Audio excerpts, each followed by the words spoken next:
Emily, we are live on Facebook.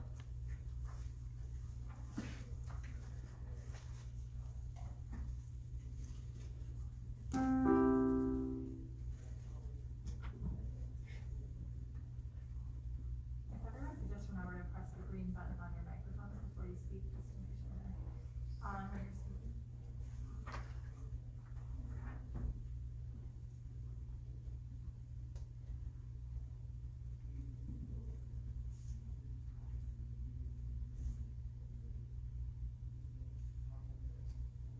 You ready to roll?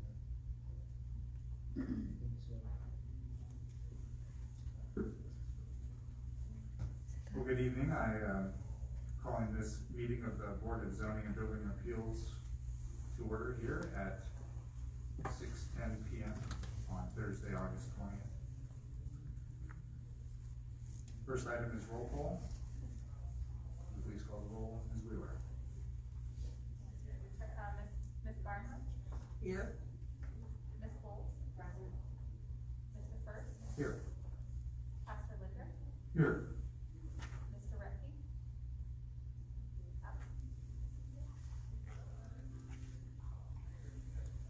Next item is approval of the minutes. Are there any changes, additions, or deletions needed for the minutes from the regular meeting of July 23? Hearing none, those will stand as approved. Next item is approval of the agenda. I understand there needs to be a change in the agenda this evening? Correct, yes. New business, number 4, the application 2025-332 will need to be withdrawn and crossed off for the agenda, please. I would appreciate if someone would make a motion to do so. Motion to approve the taking off number 4. Do we have a motion? Do we have a second? Second. Thank you. That item has been removed. Remaining agenda stands as approved. When do you want to be speaking this evening? If you would, please stand and raise your right hand. Do you swear that the testimony you give in front of this board will be truthful? If so, say I do. I do. Thank you. Next item is public comment. Do we have any public comment? Hearing none, we'll move on. The unfinished business is application 2020-5270 for 9141 First Gate Drive. TS on, Ms. Wheeler, or? Yes, we actually may need our city attorney for this one. Variance request from the previous meeting. In your packet, you do have the findings of fact and conclusions from that variance request. I don't know, procedurally, I believe we voted this. I think it also needs to be read into the record, the findings that was mentioned. That was what was holding us up from last time from making that recommendation for denial. That looked like it was the consensus. So if we could get the acting chairman to read those in and to make that motion, I think that's what is required at this stage. Mr. Shook, is that your understanding of how you'd like the procedure to move forward for the unfinished business this evening? Well, let me get caught up here real quick. So we're on unfinished business, item agenda 1. Yes, sir. There has been I went ahead and prepared a findings of fact and conclusions for the board based upon discussions at the last BZBA meeting. We do not need to read that into the record. It is a part of the record as a part of the agenda packet. Perfect. The board at this time would need to entertain a motion as to whether to accept those findings of fact and conclusions, and then hold it. Okay. I'll certainly entertain a motion. Pastor Linder makes the motion. Thank you, Pastor. Do I have a second?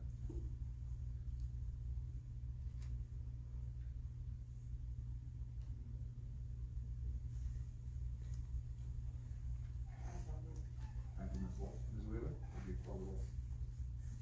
Ms. Barnhart? Abstain. Ms. Bowles? Mr. First? Yes. Pastor Linder? Yes. I'm sorry, I didn't hear Ms. Bowles. Yes. Yes. Thank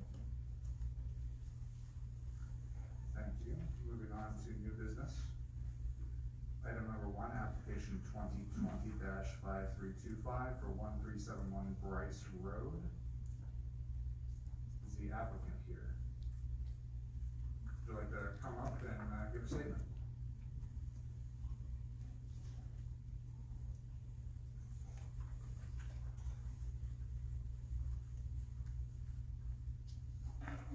Good evening, my name is Rosanna Martinez. I am the owner of Urban Bilingual Preschool that is at 1371 Rice Road. Requesting variance due to different circumstances. We let the license expire because we couldn't use it as a daycare due to a problem we had at 1357, which is the other daycare. And now, due to the situation that we have with all the school agers, we need that back to the daycare again, so we can have them there and be able to attend on their needs that they have this year.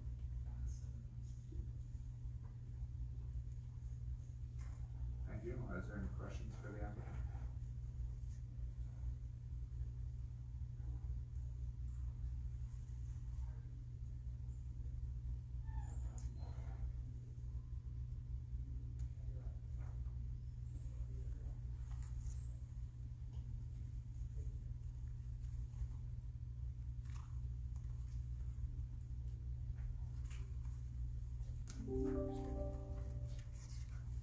If I may, so it's on the record, just so we can have the, application number. This is, for property address 1371 Bryce Road.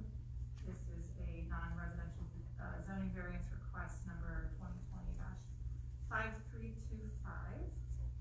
And, just to give, the appropriate background, a child daycare center is not listed as a permitted or conditional use in the Bryce Main district, and hence the request for a variance, is required.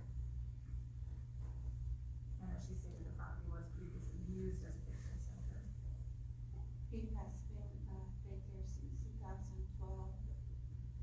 And we had to do some arrangements and stuff, so my specialist from John Family Services said to get that done before I get it open again.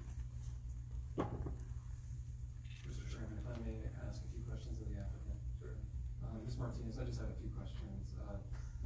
You opened up a daycare at this same location back in 2012, is that correct? Correct. And that was open up until 2018? 19. At which time you had to vacate the premises because, is he not taking it? Okay. At which time you had to vacate the premises because of a flood in an adjacent building, is that correct? At the 1357, we had a problem in 2018, Okay. and it took a long time for us to get back to where we needed to be, so we had to use 1371 as storage. Okay, so the only reason that you haven't been operating it as a daycare is because of the flood and the reclamation that needed to be done to the property, is that correct? Correct. And you're only seeking to continue to use at that same property that you had used before for about 6 or 7 years? Correct.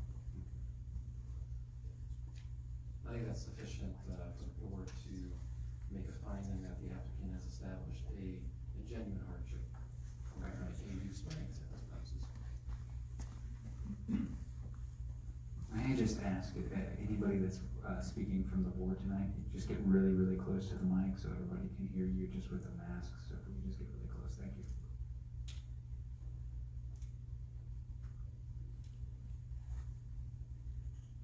That having been said, I'll certainly entertain a motion if anyone would like to make one. I move to approve. Thank you, Ms. Martin. Is there a second? Pastor Linder, all second. Thank you, Pastor. Would you call the roll, please, Ms. Wheeler? Ms. Barnhart? Yes. Ms. Bowles? Yes. Mr. First? Yes. Pastor Linder? Yes. Thank you. Thank you. Have a good evening. Next next item is number 2, application 2020-5331 for 6995 East Main Street. It's a non-residential variance. Yes, just to add on to that, this is a request for a non-residential variance to operate a tattoo establishment. This is not listed as a permitted or conditional use in the East Main Street district, therefore the variance request. Previously, the tenant space was used as an insurance office, and with that, I believe the applicant has some additional comments. Good evening, everybody. My name is Chris Crabtree. As she said, I've had an Allstate agency in the location since November of 2017. When COVID-19 hit, it had a major impact on my income. In March, I was advised not to have any interactions with the public, which severely reduced the amount of business that I was able to generate. And then in June, Allstate forced me to close my doors permanently. Due to a non-compete, I can't operate another insurance agency inside of the location. That being said, I'm 2.5 years into a 5-year lease. I have explained the situation to my landlord, even spoke to him about this meeting. The only way that he'll let me out of the lease is if I pay 12 months in full, which equals $15,096. With my income and savings taking a major hit ever since the start of this pandemic, if I'm forced to pay the $15,000 to get out of the lease, it's going to force me to make incredibly hard decisions in the future that will affect any future businesses and my family.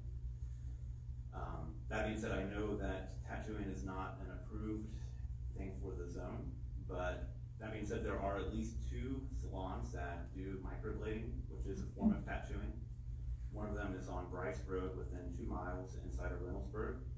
This is Wade Beauty, and then also directly next to the location is Pearl Nails. They also do microblading, which, like I said, is a form of tattooing. One of my foundational artists actually lives in Reynoldsburg. A lot of his clients are based in Reynoldsburg, but they're actually traveling to the shop that he works at in Hilliard, just because of the service that he provides. The other artist is actually a childhood friend that I've had. Between all the artists that I have, they have 35 years of experience in the industry, in which we're actually planning to do a lot of fundraisers that will help the community as well.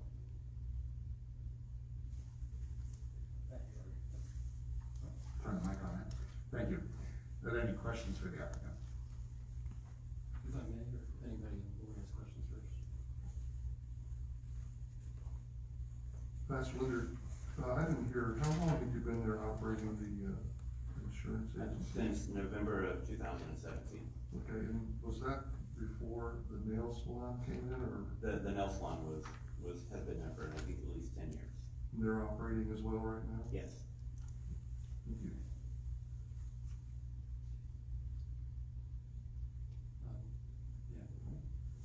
Mr. Crabtree, Chris Shook, City Attorney for the City of Reynoldsburg.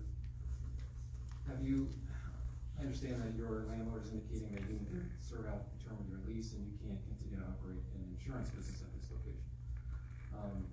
Have you looked at any of the other permitted or conditional uses that are available for an appropriate business at this location?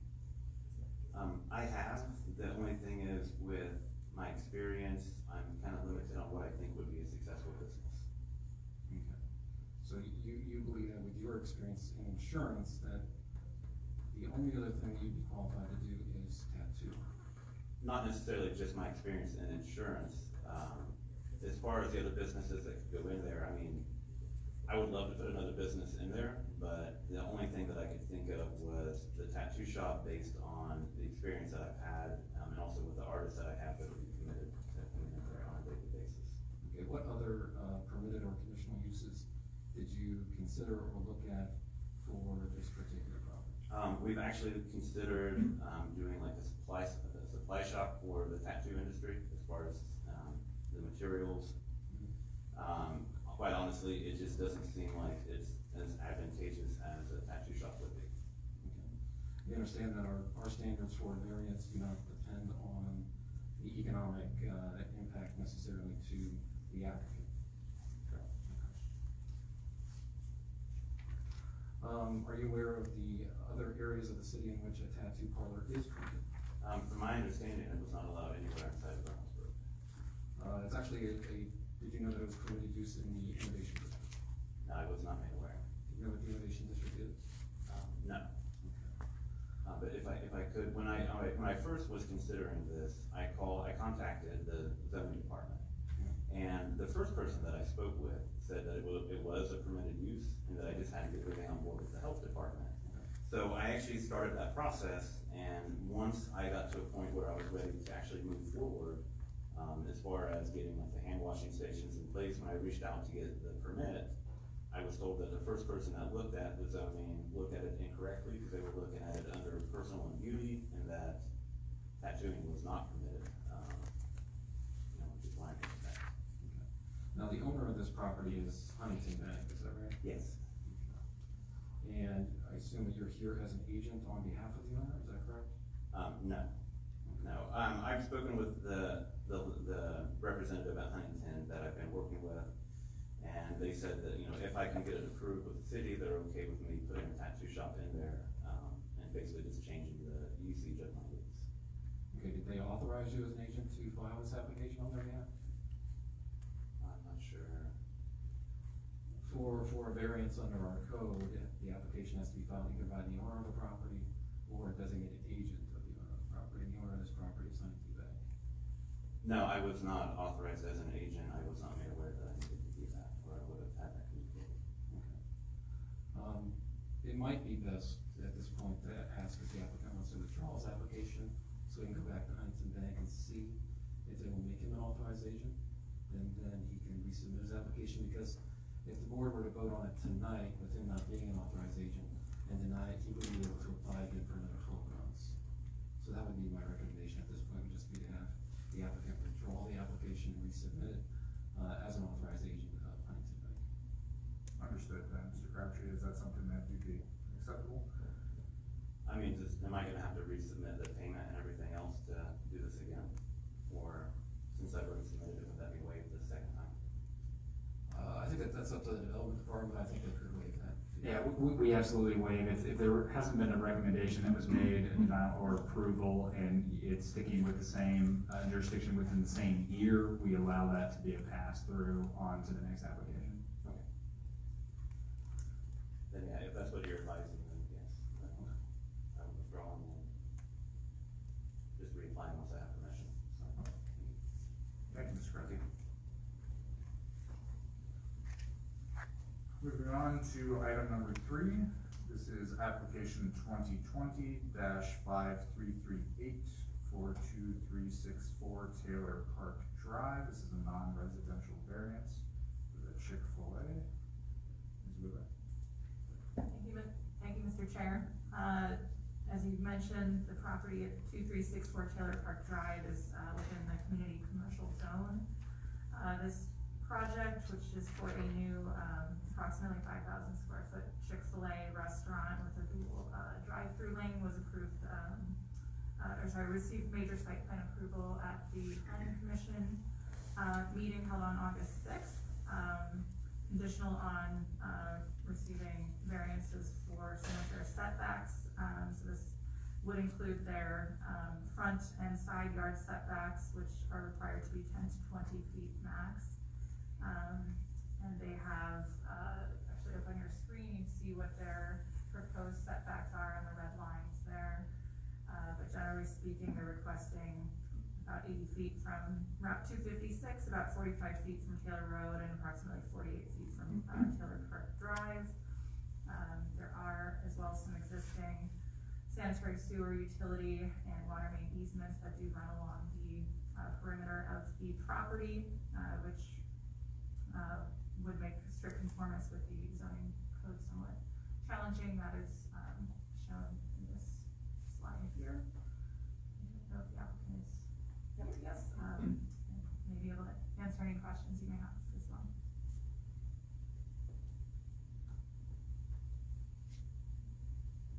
My name is Gary Rouse. I'm with GBC Design. We're the site engineers for this project. Chick-fil-A purchased the project in the site in April of 2018, And somewhere between then and now, the code was changed to have these, 10 to 20 foot building setbacks. They, don't have a building that would be, we have frontage on 3 different sides, so we would have to have a building that's about, I don't know, 220 foot long, and they just don't have one that big. They do have a drive-through business. They're really big in safety at Chick-fil-A, and they like to have an isolated drive-through, which means you wrap it around so people can park, walk into the building if you choose to dine in, keeps the drive-through traffic all on the outside, and, to not get the variances, the 80, 45, and 48, or whatever they are, would be extremely problematic. I'd also just like to add that this has been approved by Planning Commission, earlier this month, for the major site plan. In addition, BZBA, this board 2 years ago, actually approved this for the 1-lane drive. As the gentleman, for the representative of Chick-fil-A had mentioned, they've had it for about 2 years, where the Logan is currently. The idea is to demolish the Logans and build the Chick-fil-A to the north of that location. They've added that second lane there for stacking reasons, especially during COVID-19 and the need for additional traffic. And so this was to alleviate any sort of excess traffic on Taylor Park Drive. They also had a traffic study that was previously done that proved that they didn't need to do that, but they decided to step up and add the additional lane anyhow, because they know their customers best. So just with that being said, the city's recommendation from staff's perspective is approval of this application. Thank you. As the board knows, I typically ask questions about hardship on variance requests. However, I would note that the application in this matter went into great detail as to each of the factors that are indicated in our code, section 1109.13, including the statement of hardship, and the statement that's indicated in that application is sufficient to address each of those factors and to establish the hardship in this case. Excellent, thank you, Mr. Schiff. Does anyone have a motion? I have a motion to approve the variance request. Thank you. Is there a second? Second. Thank you, Ms. Bowles. Ms. Wheeler? Ms. Barnhart? Yes. Ms. Bowles? Yes. Mr. First? Yes. And Pastor Linder? Yes. Thank you very much. Thank you. Remaining item this evening is regarding 2080 Birch Street Drive South. This is an appeal.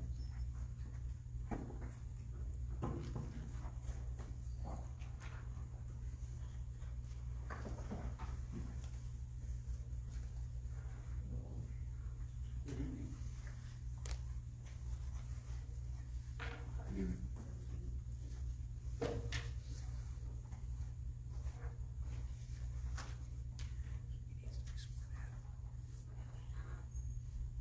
Ms. Wheeler, did you want to add any context? I don't, I have included in your packets the request for the appeal, as well as the original, code violation notice, as well as, the original photographs that were included. I'll put this on the screen as well. I can actually go into a little bit of background, Chairman, first. Yeah, please, thank you. This is an appeal of a notice of violation of the rezoning code, section 1105.07K2, which requires dumpster enclosures in the city of Reynoldsburg on 3 sides for any service structure that is accessed frequently, such as a dumpster. This is the same language under our new code that was under our old code. The notice of violation was sent out via certified mail to the owner of the premises at the location of 2080 Birch Street Drive South. It was sent out on June 4th to the statutory agent of the owner, and the appeal was filed timely by the applicant. I believe that the notice of violation, the photos, and the notice of appeal are all included in the agenda packet. If we could also swear the speaker in as well, I don't believe this is the initial swearing in. Oh, certainly, yes. Thank you. Do you swear that the testimony you give in front of this board will be true? If so, say I do. Thank you. Thank you. Would you like to add anything, sir? Thank you. Fotinos, and I'm an attorney. I work at Willis Law Firm in Columbus. And I also represent Eden of Caleb's Crossing Apartments and the owner of the property. This property is managed by a company called 5812 Investment Group, which also manages Eden of Reynoldsburg, which actually has a number of dumpsters that are screened. This particular property, Eden at Caleb's Crossing, has 360 apartment homes. This property was purchased by the owner in 2013, and prior to 2013, this property was very, very dilapidated with extremely deferred maintenance, and it was in receivership, which means that the bank took it back because the owner of the property at that time wasn't paying their mortgage. I believe that that was probably somewhat because of the bust in 2008. So from 2008 forward, this property suffered a lot, and then in 2013, when it was purchased by my client, we invested hundreds of thousands of dollars in all sorts of capital improvements in this property. Ultimately, in this particular property, there are 27 dumpsters. Since this property was built in 1984, I can't figure out any time when the dumpsters have been screened, but I can specifically tell you that since 2011, when the bank took it, they absolutely have not been screened.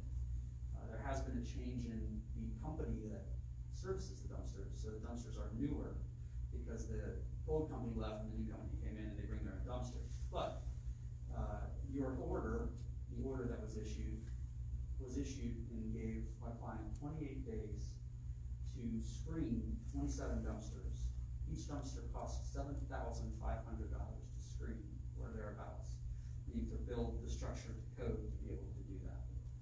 7 of the dumpsters are visible to the outside world, and the rest of the 20 dumpsters on site are only visible to the community at Eden of Caleb's Crossing.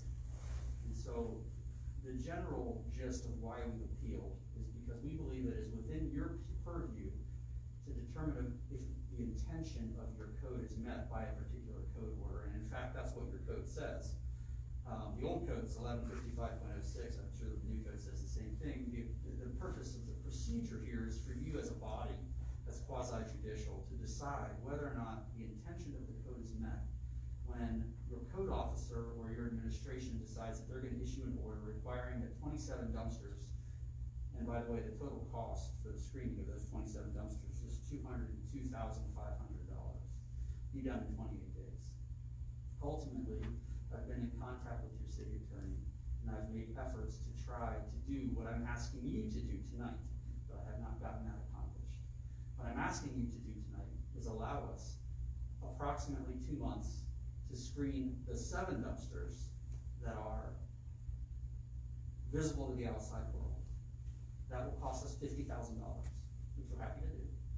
And then allow us to do 10 dumpsters a year thereafter in 2021 and 2022. When a property is purchased under a code that exists, and as indicated by your city attorney, 1180 of your code has been in existence for a long time prior to the new code being established, and you don't enforce your code for years and years and years, and then a new administration shows up and makes some campaign promises and wants to change the picture, there's nothing wrong with that. Really, there isn't.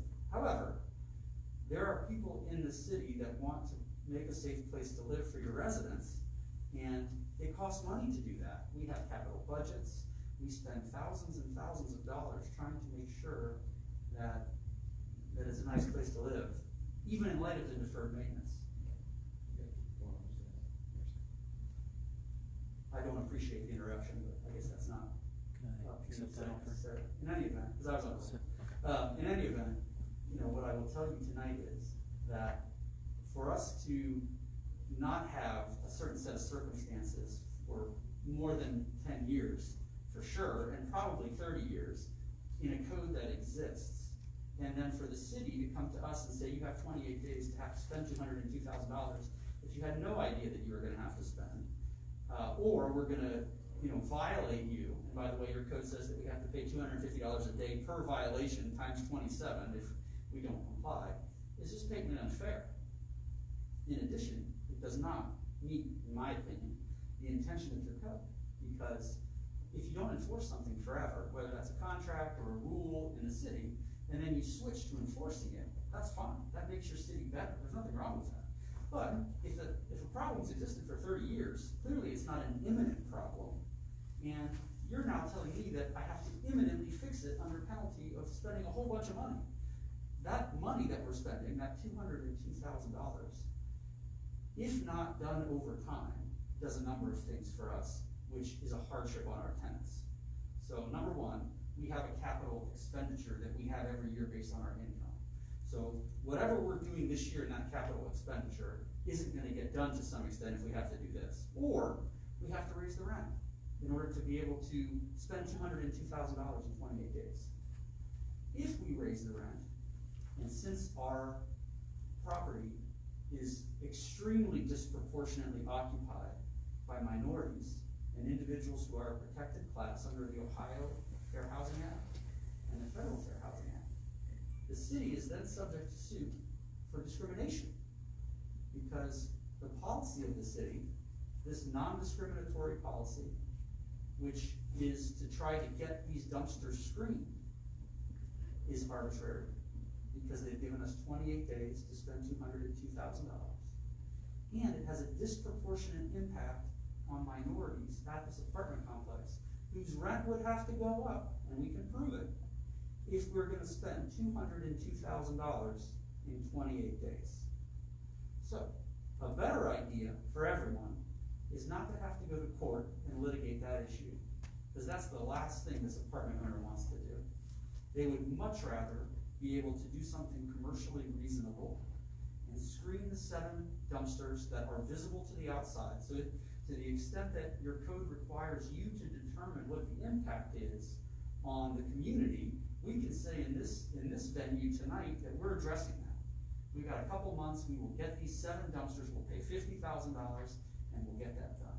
Subsequently, the internal dumpsters can then float into our regular course of operations. And since the winter time is not a time to build fencing and dig holes in concrete, we would do that as the spring opens, both next year and the following year, and that would allow us reasonable opportunity to budget appropriately to be able to do this in the ordinary course of our business.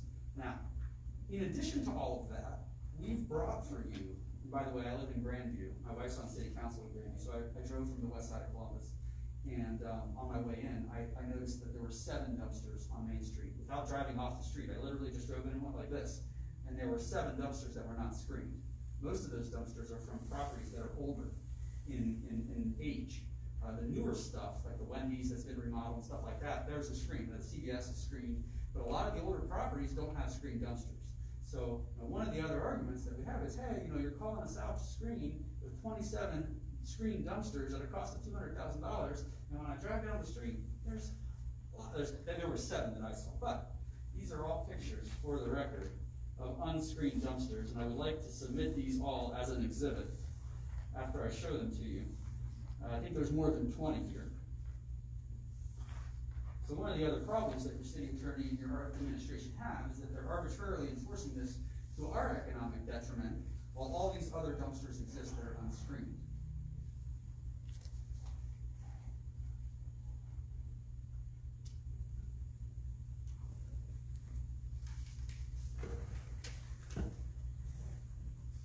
Let the record show the attorney for the defendant has put in pictures for his defense. Well, as we stand here today, I really am here to ask you to make a choice between approving this violation and denying our appeal, which would then lead to litigation. And to be honest with you, if we went to court on this, it would still take probably 2 years to get a result. But it would cost everybody a bunch of money that we don't want to spend. Or, alternatively, what I'm asking for is for you to approve our appeal and modify this order to allow us to screen 7 dumpsters in the next 2 months that are visible, 10 dumpsters next year, and 10 dumpsters the year after. And under penalty, and we will agree to that, and then under penalty of, the penalties in your code, if that order as modified isn't performed, I think you've been reasonable. And I really appreciate the opportunity to appear before you, and I'm happy to answer any questions. If I may, Mr. First. Sure, Mr. Sure. Mr. Hatsafatinos, I had an opportunity to discuss with the mayor your proposal, which we are hearing for the first time this evening, And I just wanna make sure that I understand it correctly. So your suggestion, your proposal is to build the screens for the 7 visible dumpsters in the next 2 months, is that correct? Yeah, I mean, in the fall, before the weather breaks, as the contractors can do it, but I think it's gonna be 2 months, yes. 2 months. Okay. And 10 dumpsters in fiscal year 2021, is that correct? And 10 dumpsters in fiscal year 2022. Also correct. The city accepts your proposal. Okay, I'm in an administrative hearing right now, so I'd like a decision from this board that would reaffirm that. I would ask the board, if the board is willing to do so, to make a motion to sustain the appeal in part with a modification as specified by the appellant. Would anyone like to make a motion? Mr. Chairman, can I ask a question? Certainly. Yeah, I do appreciate the city's immediate reaction when you made the statement. I thought maybe you had already made a proposal in writing or in some other way for them to consider, and that it became clear to me. My first question was gonna be, when did you make that proposal that you made tonight to the city? I'm finding out that that happened just now, which is fine. Would you also consider, or the owner, any updated maintenance practices? Because some of the pictures really look like without screening, there's issues with debris. I'm not in a position to demand that. I'm just asking, is the owner inclined to be a little more aggressive about how they maintain in lieu of these enclosures in the time? Not even asking for that to be official. I'm just curious about your sense of that perspective. Yeah, first of all, to answer your first question, we had asked for 3 years. That's what we had been discussing. We were told no longer than 6 months. And that wasn't gonna work for us because it wasn't gonna get to our capital budget. So, city attorney and I had a conversation outside, and I had indicated that we can stagger it. And so, to the extent that my proposal was to stagger it, that was the first time that I said that, but I'd always been talking about 3 years. So, just to clarify that. As far as, the debris, you know, there's a great deal of illegal dumping that goes on. I mean, there's really, it just does. We absolutely can try to change our policies to enforce our no dumping policies. We do employ special duty police officers that can be out there that can regulate that. I don't know off the top of my head what the routine pickups are. I don't know if those could increase or not. That's not my job. But I'm happy to inquire and follow up with you about that. Thank you for answering the question. I do have some additional questions. You had mentioned early on that you had spent, or the owner had spent hundreds of thousands of dollars on investments. Can you enlighten the board on exactly where that money got spent? I'm gonna defer to the president of construction of this company and ask him to come up for a second and talk about some of the improvements that have been made. I appreciate that, thank you. I don't know.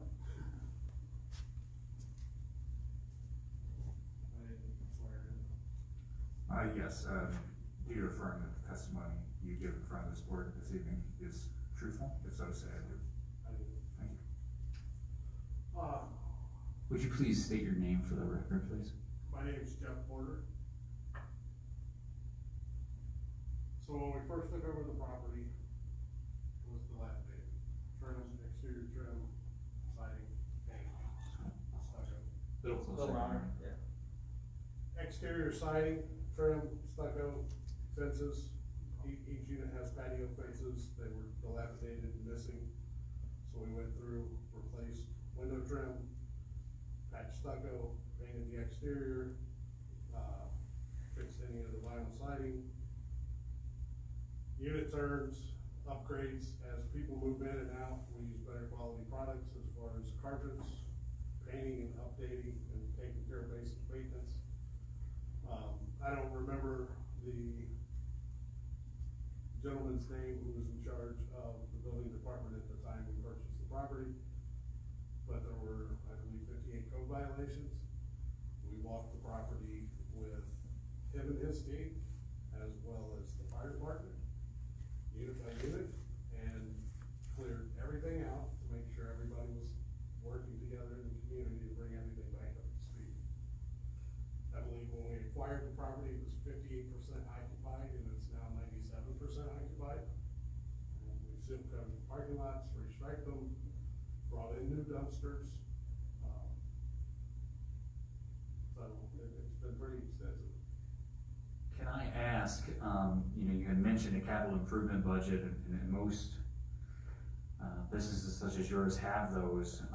May this board, my department, and city attorney have a copy of that capital improvement budget for the fiscal futures to understand what's getting spent on this property, in addition to have those added for those additional dumpsters to just make sure that we're tracking that this does indeed get done throughout its completion?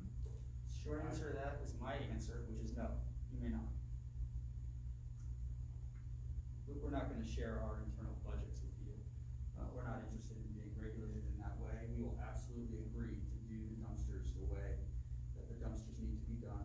If there's any other issues that you'd like to address with us, and as I told your city attorney, if you'd like to come out to the property and walk it or address issues that you perceive, we're happy to, collaborate, but we're not going to have somebody look over our shoulder and question what line items we put on our own internal budgets.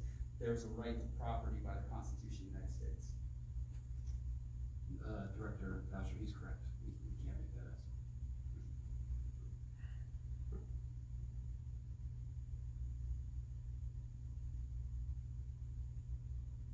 Are there any additional questions for the defendant?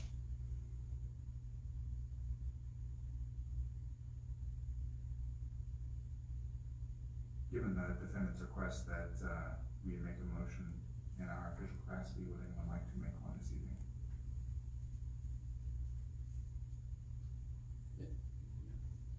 Just to clarify the phrasing of the motion, it would be a motion to sustain the appeal in part, to overrule it in part, with the condition that the applicant complete the screening on the 7 dumpster enclosures that are visible from the contiguous properties, and that the applicant screen an additional 10 dumpsters in the year 2021, and an additional 10 dumpsters in the year 2022, and you can incorporate my statement in your motion. Pastor Linder makes a motion. Pardon me, Pastor Linder makes a motion as described by Attorney Shook. Thank you, Pastor. Is there a second? Second. Thank you, Ms. Bowles. Ms. Wheeler, would you call the roll? Ms. Barnhart? Yes. Ms. Yeah. Bowles? Yes. Mr. First? Yes. Pastor Linder? Yes. Thank you. Thank you very much, everyone. It's been a pleasure. Take care. Is there any other business before the board this evening? If not, I adjourn at 6:51 p.m. Thank you.